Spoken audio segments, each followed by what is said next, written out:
Hey everybody, today I'm going to show you how to play Fox in the Forest, one of my favorite two-player games of all time. It's a trick-taking game. It's very simple, very sweet, and it's really high rated on this. So I'm just going to show you quickly how to play and then tell you about my thoughts. Okay, this is Fox in the Forest, very simple here, trick-taking game. Simple rules here. We can just throw that to the side real quick.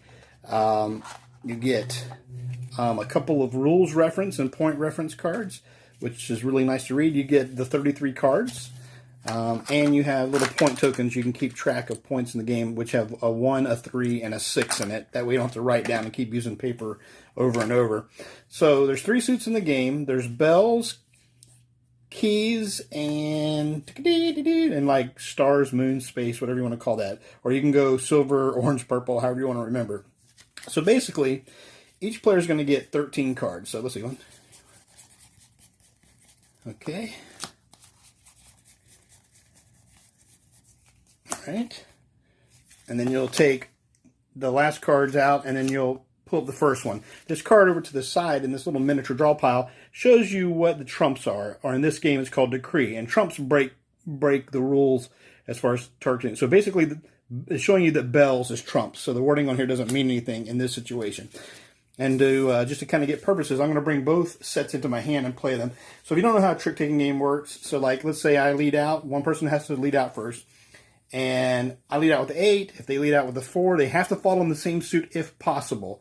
So I win that, and that'll come to me. So I will lead out again. So let's say I say, oh, that's, interesting. But let's say I lead out the 8 and bells. Well, maybe they don't have, let's see, oh, that's actually trumps. But let's say they repeat it again. They play 6. All right, that's my trick as well, too. Okay. Let me try for something else. Okay, I got the 10 of keys. Each set goes from 1 to 11. So you got 1 to 11 in keys, 1 to 11 in bells, and 1 to 11. So that's the low and high card in the stars. But let's say they don't have any keys, but they want to take this trick. Well, then they can play trumps, which is bells. So they might just go, you know what, I'm going to throw my 2 on there, and now that's theirs. Now they will lead out. Okay, and this will continue each round until you count the number of tricks you have, and then you'll check the reference card. And the scoring part is the best part of this game. But to get there, we'll have to show you that there are powers that interrupt the game. So every odd number card, every suit has the same ones. So the 5s are the same, the 1s are the same. So we got the 3, the 5, the 1. I just need the 1 now, right? Got the 11 out there. If I can find my 1s, they're hanging out together down here, I guess. Okay. So let's just do these in order so you can see them real quick. Okay, so let me just make sure I got my reference sheet because I don't know if I brought my cheater glasses today, so I'll cheat and read this while I hold this up here. So if you play the one, all the ones say is, it's called the swan. It says, if you play this and lose the trick, you lead the next one. So that's the ability. So like if I end up playing this, but I end up losing the trick, I get to lead out with the next one. So that can be a mechanic that could help you in the game. The 3 card is really interesting. The ability is called the Fox. When you play this card, you may exchange the decree card with the card from your hand. So I don't have to, but when I play this card, I can immediately switch this decree card with 1 from my hand. So let's say, oh, well, that's keys. By the way, I know you're out. Did I mention also that that's trumps? So I could put an 11 there. Not that I would do that, but and be like, okay, now this is trumps. So you can actually change that. And plus, there might be a good card that you just want to take to your hand and get rid of the sorry card there. So that's what the 3 power does. If you play the 5 power card, this is a really cool ability. It lets you, I believe it's draw. What is that guy called? He's called the Woodcutter. It says if you play the 5, you'll draw 1 card from here, and then take 1 card from your hand and put it face down. So you'd add a card to your hand like, ooh, I got this card. And you're like, oh, I don't want this card. But it can also be the same card if you don't want it. So that's the 5. Now the 7 is pretty interesting because if you play any 7s in the game, it states that it's called treasure, but it says the winner of this trick receives 1 point for each 7 in the trick. So you kind of want to take 7s if you can because it's an additional little point. And since games are tight, they usually play to like 21 as a standard game, that you want to make sure that you 7s can be like the edge over the game with better players. Okay, so then we're up to the 9, which they call it the witch in the game. And the witch says, when determining the winner of the trick with only 1 9, treat the 9 as if it were the trump suit. So there's an occasion where, let's see what's up here. Let's say, well, that's going to match my particular thing. Is everything in here the same? Okay, so let's just say right now this is the decree card. So we know that the stars and moons or whatever is trumps. Well, if I play this, and like let's say they let out with the a 10, but I'm like, oh man, I have to follow suit. But oh, I can follow with my 9, because now when I play the 9, normally I'd lose this trick, but it says when determining the winner of the trick with only one 9, which it is, treat the 9 as if it were the trump suit. So it's going to pretend like it's a trump suit, and I would win that trick. So that would come to me. And the last one is really cool, the 11. And I don't know, she looks like some sort of snow queen, but she's called the Monarch.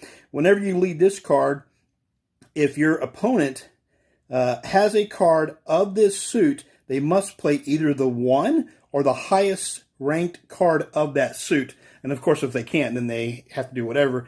But if I play this, I know that you have to either throw me the 1, and I might already have the 1, so they don't have it. So now I'm getting out your highest card from your hand.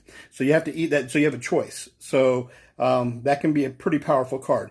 Now, you don't have every bit of information because there are some cards that are removed from the game, although with the woodcutters and stuff, you can get eliminated. So at the end, the best part of this is the end here. And it shows you how points are divvied up. Sorry, I got a weird shadow there. So you look at the number of tricks you take, and what happens is if you take 0 to 3 tricks, you're in the sweet spot there. You'll get 6. It's considered humble. But if you end up taking a 4th trick, you only get 1 point. If you end up taking 5 tricks, you get 2. You get 6. You get 3. If you take 7 to 9, you get 6 as well. But if you count how many tricks are able to take, someone can't take this and someone take this. It just doesn't add up, because you're going to have 13 tricks. So 7, so no matter what, if one person hits the sweet spot, someone else is going to be in the other area. And then if you happen to take more than 10 tricks, well, then you're considered greedy. You get no points for the game.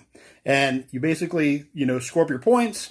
Everybody takes your chips to the amount of points they got, and then you'll play another hand and continue until you determine a winner. The first one with 20 points, or at that point, if someone breaks over 21 points, you'll add up. Whoever has the highest score will win.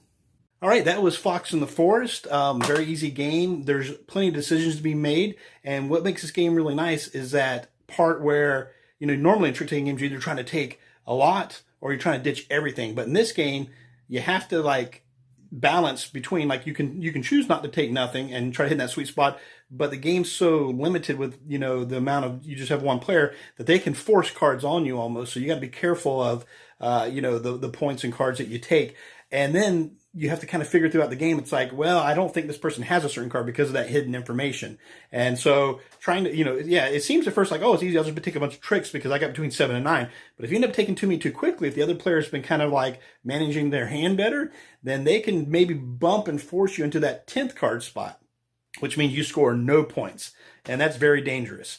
So it's hard not to take tricks in this game. So if you try too early, on the other hand, to try to stay under the amount, you may give away tricks that you may not want to. And then near the end, when you're like, oh my gosh, what's going to happen here with I ended up taking more than I thought because I was trying to give away, but maybe they're playing their hand. They can kind of read what you're doing.